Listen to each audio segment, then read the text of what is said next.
Good day mga ka-GT sa kalam. Ito nga po pala hapon at umis ka po tayo. Nagpapawis lang po tayo. At yan, wala po tayo nakita mga kamarites ko dito sa area namin, sa aking purok mga ka-GT. At nakita ko pong may tinda pa si Ate Aton. At shoutout kay Ate Aton. Dire-diretso lang po tayo dito. At maraming pong sinampay sa ating resort. Marami rin pong naliligo. Libre po yan mga ka-GT. Nakita nyo naman po, ang dami naliligo at naglalaba mga ka-GT. Mga hand washing laundry shop manual mga ka-JT. At dito po, lampas lang po pa tayo dito. Palabas na po tayo ng Los Nap City. At buti na lang po, medyo walang ulan dito mga ka-JT. Katatapos lang po ng ulan at sumibat po tayo papuntang UPLB at doon po tayo magpapawis sa favorite kong papawisan. Dahil po doon, ang area na yon ay sobra-sobra sa pagpapa-stamina at may ahon, may lusong, lahat po. Tapos may mataas na ahon. May mahabang ahon. Kaya masarap po doon. Sobrang pawis po kahit napakalamig ngayon mga ka-JT. Paglampas po natin dyan sa mga sasakyan na yan. Wala po tayong mga nakitang po legend. Dire-diretso lang po tayo. At yun sa highway po. At pinatawid lang po tayo sa highway ng mga sasakyan. At syempre lagi po tayo sa pedestrian lane tatawid. Kahit po nakabike tayo, wag po tayong tatawid sa alanganin mga ka-JT. At dito po mga ka-JT. At tayo ay magmimekos-mekos lang. Hapon po kaya wala pong mga talipapa ngayon mga ka-GT. Dire-diretso lang po tayo dito. Siyempre naman, palabas po tayo National Road. Paway po tayong papunta Los Baños sa favorite kong hangout mga ka-GT. Pero pagdating ko po sa Umali Hall, mapapasana all ka na lang. Talaga ng pagtambay ko mga ka-GT, sobrang may mga langgam na po sa tabihan namin mga ka-GT. At dito po, nakita ko po dyan si Ate Janet. Paalis po sila at magpupunta po yan sa Nazareno. Kaya po mga ka-JT, mag-aatid po yan ng pagkakalang ko, Santo Niño. At dito po, syempre, kailangan pong tumawid na maayos. At yan, syempre, magpapakit lang po tayo mga ka-JT. Hindi ka maka-E kasi dalawang kamay ang hawak mo mga ka-JT.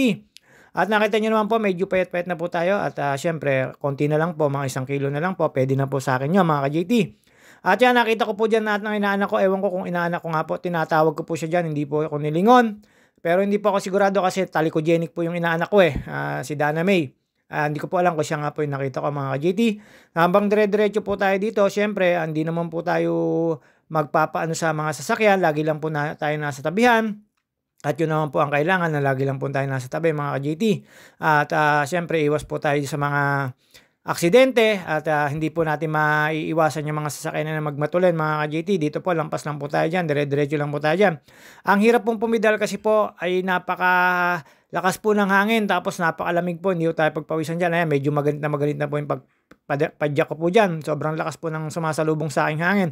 Palingon-lingon po ako dyan, syempre nag-iingat po tayo. Baka po tayo ma-slide ng motor na nagmamadali, na ma-overtake sa kanan. Kaya medyo nasa tabi lang po tayo dyan mga ka-GT. At yun nga po, dire-diretso lang po tayo dyan, papawis lang po tayo. Dinaanan ko po dyan ng Bagong Kalsada, Lalakay, Eldridge, Bangbang Highway. Lahat po yan, papunta pong Picard, National Road. Dire-diretso lang po tayo dyan. At mga ka-GT, syempre, at papawis lang po tayo. Ang haba po ng exposure ba? Tama po ba? Ng camera sa akin para syempre, pakit lang po tayo dyan mga ka-GT. At pagka wala pong sasakyan, syempre, ililipat lang po natin ang camera. At ayun nga po mga ka-GT, dire-diretso lang po tayo sa mga ka-bikers ko. Shoutout sa inyo, sa lahat ng bikers. Ingat po tayo sa kalsada. At medyo napakahirap po dyan ng hangin. Sobra-sobra po talaga yung hangin na nasa salubong ko dyan. Hirap na hirap po akong pumidal. Pero okay lang naman po, nung medyo nakakover na mga ka-GT, medyo masarap na pong pumidal. At after ko po dyan na makalampas mga ka-GT, daan po tayo sa Baga Manila. Ang Baga Manila po ay sarado na. Hindi ko po alam kung kailan pa uli magbubukas yan. Pagkakalang ko, sarado na po yung Baga Manila mga ka-GT. Bagong kalsada po nakakasakop dyan. At dati po syempre, bumili kami dyan nung bibingka at saka ng puto bongbong, pero ngayon wala na pong puto bongbong. Tapos na po ang Christmas at New Year mga kasakalam. Kaya ito, basic na lang po tayo, back to saddle. Kailangan po natin magpapawis at magstay ng stamina mga ka-saddle. At yun nga po, lagi kong regular na ginagawa pagka wala po tayong padrive ng mga kapatid at wala po nagpapadrive sa atin. Ito po yung regular natin, papawis lang po sa hapon. Sa umaga po, medyo tinatambad ako. Gawa po ng napakalamig po talaga ng simoy ng hangin. Nakakatamad pong pumadya, kaya medyo sa hapon po tayo. At yan, medyo nagbabadyang ulan po sa hapon mga ka-JT. Inabot po ako ng ulan dyan sa ibabaw mga ka-JT sa may papunta pong Jamboree. At inabot na po talaga akong lakas ng ulan, kaya medyo napatigil po ako doon. At humanap lang po tayo ng masisilungan. Mas habang dito sa may National Road, wala pa po tayo na ulan dito. Sa may taas na po tayo, sa may Boy Scout of the Philippines site. Doon na po tayo nakaramdam po ng pag-ulan mga ka-GT. Basta itong kahabaan nito hanggang Bangbang Highway, makapanik po ako sa Picard doon po sa may poso or sa may paliguan na nakita ko naman po na may ginagawa. Ayun, after po doon medyo bumusa po yung ulan, papanik po ng yung sikong kurbada mga ka-GT. At yan, pakit lang po tayo dyan. Alam nyo na po, syempre, lagi lang po magpapakita ng GT sa kalam. Yung nga po, naghahanap po tayo ng magiging forever ko. Pero hanggang ngayon, wala po tayong makita. Sana all. Doon po sa tinambayan ko, makikita nyo po, nakakaingit sila mga ka-GT. At yan, palingon-lingon lang po tayo dyan. Syempre, iningatan ko lang naman po dyan yung mga motor na umu-overtake sa kanan. Baka maminsan po tayo or matsyempuhan, masakit po sa katawan pagka po tayo na-slidean tapos hit and runan ka. Kalimitan po sa nakamotor, ganun po ang ang style, laging si hit and run. Hindi naman po lahat, pero kalimitan po talaga, lalo yung mga potato rider, mga ka-GT. At dito po, umikot lang po tayo, umiwas, at lampas po tayo dito sa may checkpoint. At nalalapit na po ang checkpoint ng gun ban sa January 11 dahil po malapit na po yung botohan at kampanyahan mga ka-GT. At yun nga po sa mga ka-GT Natics natin, shoutout sa inyo. At ingat-ingat po tayo sa kalsada, lalo ngayon nag-uulan. Sa mga bikers, ingat po tayo sa pag-overtake sa lahat po. Mga ka-GT, basta mas maganda po, nasa tabi lang po tayo. At yun, shoutout kay ate. Dito po, pagpanik ko po rito mga kasakalam dito sa Bangbang Highway na to, syempre, dumiretso na po ako papuntang Picard niyan, kanan na po tayo sa may munisipyo. At dito nga po, habang napanik tayo, syempre marami po sasakyan, kaya medyo natabi lang po tayo. Hindi po ako makatabi ng gusto dyan kasi po talaga namang pagka tumabi kayo ng gusto ay ma-stapler yung inyong gulong. Lalo sa mga bike, stapler lang po ang katapat, tsaka mga wire bar, butas po yung gulong ng bike mga ka-JT. Lalo pagka po medyo matalas yung mga kawad-kawad.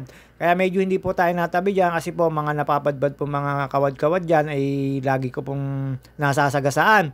Kaya medyo doon lang po tayo sa malinis na kalsada na gano'n. Pero nasa tabi naman po tayo.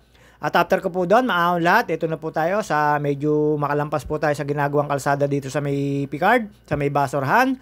At ito po mga ka-GT, nakita nyo naman po may mga warning yan. Tapos papanik lang po yan at chill lang po tayo. Medyo namamaga na po mga binti ko dyan. Siyempre medyo mataas po yung ahon na yan. Pero swak-swak lang naman mga ka-GT. Talaga namang kailangan mong pidalan yan.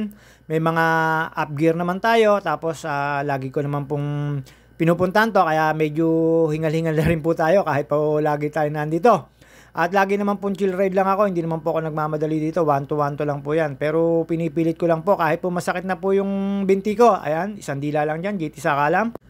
Kahit po medyo parang pinupulikat na tayo, pinipilit ko lang po yan mga ka-GT para hindi po tayo mahirapan. Mas mahirap po kasi maglakad dyan mga ka-GT na bit-bit mo yung bike. Sa larangan po ng pagbabike, mas nakakapagod po yung bit-bit nyo po yung bike papanik. Para mas maganda, tiisin nyo na lang po, mag 1-to-1 to, wag lang po magmamadali. Sa mga sakalam talaga at sa mga persado, basic na basic po yung mga ahon na yan. Pero sa mga agaya ko na papawis lang, tapos ride lang, pakit lang sa ride, basic lang po yung 1-to-1 to, hingal 1-to-1 to, hingal 1-to-1 to, hingal. Yun lang po yung pinaka the best para sa akin dyan. At medyo madulas na po. At dito nakaramdam na po ako ng pag-ulan dyan mga ka-GT. Lalo nung pagkurba ko sa merong arko ng Boy Scout of the Philippines. Dito po mga ka-GT, wala na po ako nakikita mga nagka-camping. Siguro po January na po kasi. Tsaka napakalamig po rito mga ka-GT. May mga overtake po sa atin na nasa tagiliran lang po tayo. At ayun mga ka-GT, nakita nyo naman po medyo masakit-sakit na po yung mga binti ko dyan. Talagang pinipilit ko lang po, pinupwersa ko lang po para lang hindi po tayo mapayat maglakad. Kasi po, mas mahirap po talaga maglakad pagka bit-bit nyo po yung bike, lalo yung gaganyang kakapraso na. Kailangan tiisin nyo na po yan. At syempre, hindi maring di tayo magpapakit mga ka-GT hanggang nasa tabi tayo. Pero hindi po ako tumatabi ng gusto dyan kasi po malumot yung pinakatagliran na yan. Baka lalo po tayo mag-slide dyan. At ayan, hingal lang po tayo. Yan po yung ginagawa ko dyan. At after po dyan mga ka-GT, pumapatak na po yung ulan dyan. Makikita nyo po sa camera ko, medyo nagkukulabo na yan. At syempre mga ka-GT, feeling lang po tayo dyan. At after ko po makaahon dyan, hanap na lang po tayo dyan ng pagsisilungan. At yun nga po, napagsilungan ko ay sa may guard mga ka-GT. At ito po, ayan, nakita nyo naman po, ramdam ko na po yung pagpatak ng ulan dyan. Siyempre, hindi po tayo magpapabasa ng ulan. Gawa nang po masama po sa isang bikers, yung pawisan ka na, tapos bigla kang mababasa ng ulan, lalo hindi ka maliligo. At dyan po, ayan, malakas na po yung ulan dyan. Kaya medyo tumigil na po ako sa station ng guard dyan. yung dating sa may pandemic na dyan po natigil. Ayan, nakita nyo na po, napatakan na po ng ulan yung aking cellphone. At ayun po, pahinga lang po tayo dyan. 2 beses po ako nagpahinga dyan dahil 2 beses po ako inabot ng ulan. At ayan po mga JT, dito po tayo sa guardhouse. Ayan, pinakikiramdaman ko kung malakas ba talaga ang ulan. Pero napakalakas po. At after pong tumila, dumire-diretso lang po ako. Tapos pagka dating ko po naman sa may Jamboree Hall, biglaan na naman pong bumuhos ang ulan. At doon na po ako nagpahinga na medyo matagal-tagal. Ito po mga JT, sibat po tayo agad. Hanggat hindi pa na masyado malakas ang ulan. Daan lang po tayo dito sa may grotto at dito po kasi hindi madulas kaya dito po ako nag-decide na dumaan mga ka-JT. At yun nga po sa mga ano natin diyan, mga ka-JT Natics at saka sa mga ka-bikers natin, ka-driver, ingat-ingat po tayo sa kalsada. At yun nga po, maging defensive driving lang po tayo.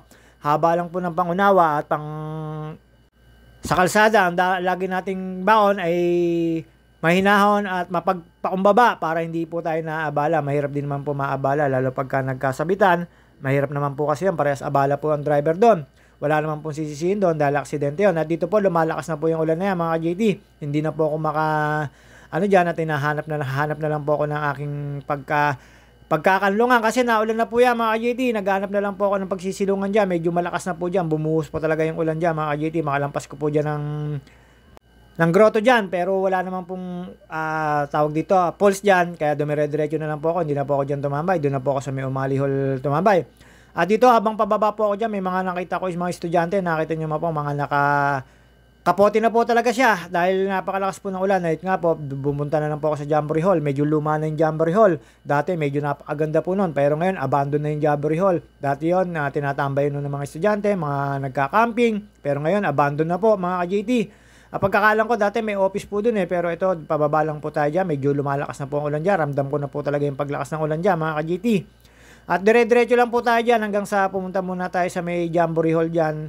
At doon po tayo nagpahinga at doon po tayo medyo nagtagal. Habang pababa po ako dyan, may mga nakita po ako estudyante dyan. At may mga nagpipicture po dyan. Si ate po, hindi ko alam kung boyfriend niya po yung pinagpipicture niya. Mukhang bagong nakarating lang po sila dyan. Siguro nagagala lang po dyan. Ayan, nalampasan ko po yan. Pero palakas na po ng palakas ang ulan dyan.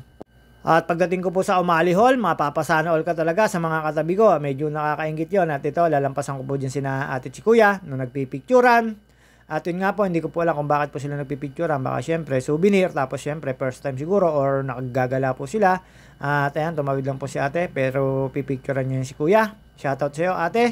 Ingat po at naulan na. Ayan, malakas na po yung ulan dyan. Hanap na lang po ako dyan ng pagsisilungan ko. At yun nga po, dun po ako sa may Jamboree Hall napasilong dyan. At nakasalubong ko po yung mga estudyante dyan na basang-basa na rin po sa ulan at nagkapote sila. At ayun nga po, medyo bumuhos na po talaga dyan ang ulan. Nagpahinga lang po ako dyan sa may Jamboree Hall. At after ko po makapagpahinga sa Jamboree Hall, mga ka-JT, dumiretso na po ako sa may papuntang Umali. At dun po ako dumaan sa may papuntang library, kung tawagin dito, mga ka-JT. Pagkakalam ko po, library yun. At doon na lang po ako umikot para medyo madali kasi medyo pumapatak po yung ulan at nung nagpahinga na lang po ako sa may papuntang Umali Hall. At dito po, ayan, nakakasalubong ko na po yung mga estudyante. Nakita nyo naman po yung mga estudyante dyan, mga bata pa na mga nakakapote na. Medyo nakakaawa sila dyan kasi wala naman po sakayan ng papanik dyan. Dire-diretso lang po yan. Tapos mga ka-JT, wala po sila masasakyan dito. Nakita nyo naman po yung mga estudyante na yan, puro di kapote. Wala po kasi nabiyaheng jeep dito. Dati meron po Jamboree, pero ngayon wala na po, forestry na lang. Wala na po akong nakikita na nabiyahe dito. At yun nga po, pagkapahinga ko po dyan sa may Jamboree Hall, dumiretso na po ako, nawala na po ng konting ulan. Dito po, napatak-patak ang ulan yan. Kaya nag-decide na po ako na hindi na po ako mag-right turn. Dumiretso na lang po ako doon sa may daang tao at doon na lang po ako duman sa may pagkakalang ko po ay library. Nakita ko ang dami po mga estudyante. Ayan, napapanik po yung mga estudyante. Nakita nyo man po, ayan o, natapatakan ng ulan yung ating cellphone. At yun nga po, papalakas ang ulan dyan. Kaya medyo nagtambay na lang po ako doon. At ayan, makita nyo naman po, basa po yung kalsada. Regular ko pong dinadaanan niya. Medyo mabagal po tayo dyan. Medyo takot po tayo mag-slide ng bahagya dyan. Kasi pag ikaw nag-slide sa motor o sa bike, medyo pinakamababang sugat mo, sugat sa tuhod, sugat sa braso, sugat sa kamay, kaya medyo mahapdi yun mga JT. At ito, tingin lang tayo sa kaliwat kanan, tapos tawid po. Ayan yung sinasabi kong dadaanan ko. At para mapadali po at may silungan mga ka-JT. At dito naman po, papatak-patak na lang po yung ulan dyan, pero hindi po ako inabot dyan mga ka-JT kasi doon lang po sa taas malakas ang ulan. At dito naman po, papatak-patak lang. Ayan yung building po yan. Tapos dito na po sa UP yan. Ayan po, nagwo-walking din po ako diyan, naglalakad-lakad din po ako diyan, nagjo-jogging. Pero dito syempre po tayo dadaan, nakita niyo naman po, ang daming mga estudyante at mga, di ko alam kung mga faculty members yan or mga estudyante talaga, mga ka-JT. At syempre magpapakit lang po tayo habang pababa po tayo diyan. Dito po kasi napakaganda po nung mga formation ng puno. Sana po hindi masira ng bagyo yung mga yan. Tapos syempre napakasarap naman pong maglakad diyan. Kasi napakaganda pong pagmasdan kahit po ganyan. Tapos lampas lang po tayo mga schoolroom dyan sa UP. At syempre papakit lang po tayo dyan mga ka-JT. Dire-diretso lang po tayo dyan, pero one way po yung diretso na yan. Kailangan mag-right turn po kayo papalabas po ng papuntang Umali dun po sa may tulay. Bawal po dyan dumiretso kasi wrong way ka po dyan, one way po yan. Kailangan mag-right turn kayo dyan sa unang kanto na yan. Ayan po yung mga school dyan, mga faculty room, mga ka-JT. Hindi ko alam kung Annex 1 o Annex 2 yan. Basta pagkakalang ko, yun pa yung mga school ng UP student. At dito po, wala na po akong masyadong nakita mga bike. Siguro gamit na po ng mga estudyante. Dati po, lagi nyo makikita yung mga parada ng kolega rin dito na para sa UP. Pagkakalam ko po, kukuha lang po kayo ng susi sa guard at papalibre na yan. Libre po ata yan mga ka-JT. May nagsabi po sa akin na sa guard lang po kayo kukuha sa main. Tapos bibigay po sa inyo yung susi. At hindi ko alam kung iiwan yung ID or what. Basta po, pwede ko kayo manghiram dyan mga ka-JT. Mga kolega rin na yan. Medyo naulan-ulan na po dito kaya tatambay lang po tayo dito sa may Umali Hall. At dyan din po tayo dadaan pa uwi, palabas dyan mga ka-JT. At hindi na rin po ako magtatagal dito sa Umali Hall. Nung nakita ko nagdidilim na po yung panahon, kailangan na po nating umuwi. At baka abutin tayo ng ulan, masama naman din po sa bikers na lagi ka po nauulanan. Lalo pagka yung manaka-naka po yung ulan, yung parang naambon, medyo magkakasakit din po tayo dyan kahit malakas po yung mga pangangatawan natin. Panik lang po tayo dito mga ka-JT at dito po mapapasana all ka sa tatambayan ko mga kasakalam JT. Nakita nyo naman po, ang sweet po dyan ng mga katabi ko. At nagmekos-mekos lang po tayo dyan mga ka-JT. Ayan, nakita nyo naman po, hindi kita ng bike. Pero mamaya ay angat ko po yung cellphone para makita nyo. Tambay-tambay lang po tayo dyan at meron po dyan mga estudyante na aaral at saka na parang nagsasayaw or may meeting mga ka-JT dyan sa kaliwa. Sa kanan naman po, parting kanan ko, mapapasana all ka talaga mga kasakalam GT. Nakakaingit sila. Sana all. Nalingon-lingon po ako. Siyempre medyo inggit yarn. Siyempre chismoso ko. Marites ako. Kaya tinitingnan ko sila. Pero sana po. Sana all talaga. Meron. At yun nga po. Pagkatapos ko po dyan mga ka-GT. Mekos-mekos lang. Pagkainom ko po ng tubig. Naghahanap po ako ng mga nagja-jogging pero hindi po ako nakakita ng mga nagja-jogging kasi puro estudyante lang po yung nakita ko at nag-uulan po, nag-aambons kaya po siguro walang nagja-jogging. At yun po, pagkatapos ko po tumambay dyan, nag-decide na po ako na umuwi po dahil po nagbabadyang masamang panahon na po yung nakikita ko sa ibabaw ng langit mga ka-JT.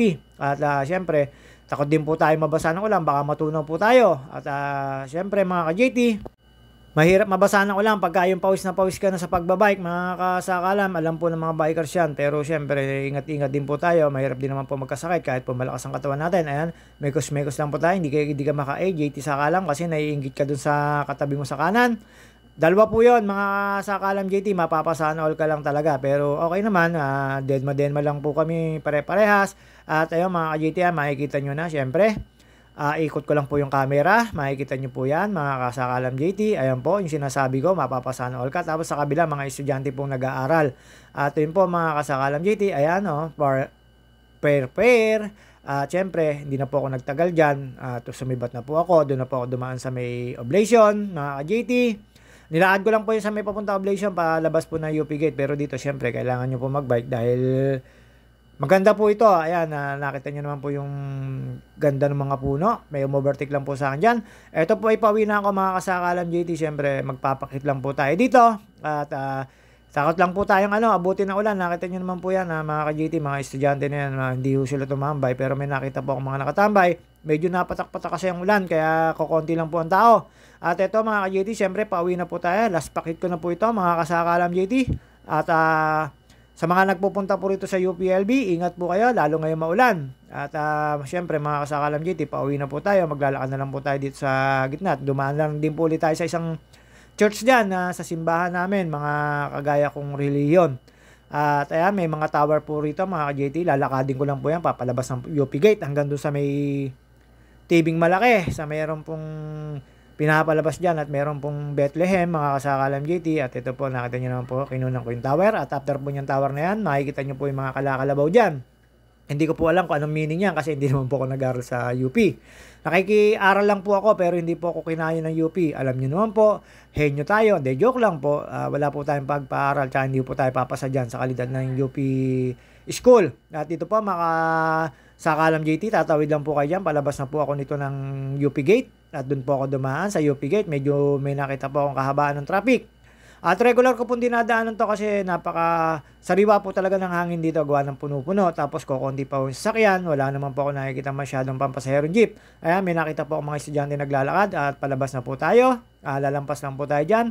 Hindi na po kayo maliligaw dito, basta pag nakita nyo po yan at naglakad kayo dito, ibig sabihin to, pa-exit na po kayo dyan. Pero syempre, pagpapasok, pa-UP lang po kayo sa loob. At ayan, makikita nyo po yung Bethlehem na yan. Hindi ko po alam kung ilang may tatanggal yan, nasa kaliwa na yan. Pag nakita nyo po yan, tatawid lang po kayo dyan, palabas na po ng UP Gate dyan. Ito po yung pinaka main gate ng UP College Los Baños mga ka-JT. At dito po mga ka-JT, syempre medyo nalalapit na po tayo sa pag-uwi. At pagkakuha ko po dyan ng mga Bethlehem. At magpapaalam na po tayo mga kasakalam JT. At yun nga po, regular ko pong dito, ay ang pag-ikot at magpapawis dito. Wala naman po tayong pinaghahandaang ride mga ka-JT. At yan po yung Bethlehem na napakaganda. At meron po dyang LED mga ka-JT. Makikita nyo po dyan Los Baños mga kasakalam JT, UP Los Baños. At yan po yung LED. At after ko po rito mga kasakalam JT, syempre papaalam na po tayo. See you on my next video. Nakita nyo naman po medyo traffic. At syempre hindi po tayo sumasakay ng bike dyan. At ayun, syempre magpapakit po tayo. At ayan po yung pinaka front ng UP College dito sa Los Baños mga kasakalam JT. At pagkatawid ko po dyan, tsaka po ako sumakay sa sasakyan. At yun nga po, see you on my next video. Babus, mga ka-JT Sakala.